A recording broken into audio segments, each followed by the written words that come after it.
Bonjour, je m'appelle Thomas Keguiner, je suis journaliste à la rédaction de Splimedia. Cela fait 15 ans cette année que j'y travaille. Quand je suis entré en 2009, nous étions 5 journalistes et un peu moins d'une vingtaine de salariés au total.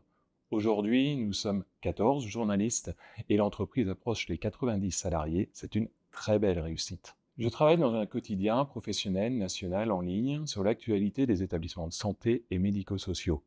Chaque jour, nous produisons du contenu écrit, mais également photos, vidéos et audio. Tous les journalistes ont des spécialités.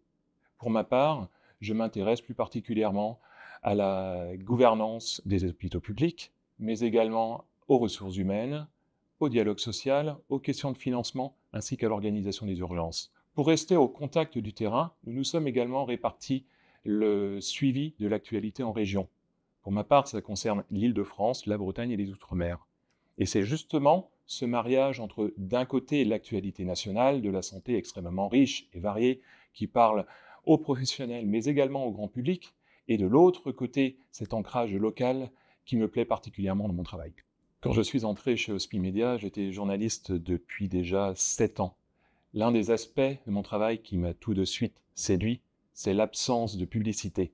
Et puis, travailler dans un média qui ne cesse de voir le nombre de ses lecteurs grossir, c'est un vrai bol d'air, et là aussi extrêmement rare pour être souligné.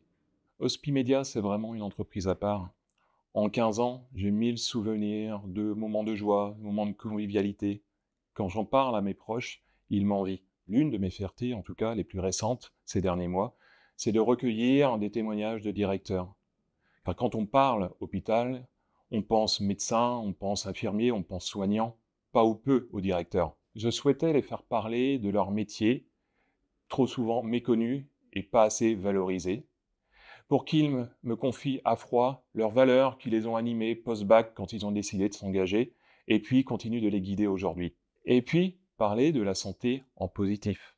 Sortir d'une actualité du quotidien particulièrement difficile, parfois plombante et pesante, c'est également grisant. Ça fait du bien à la fois pour celui qui parle, pour celui qui écrit et pour celui qui nous lit.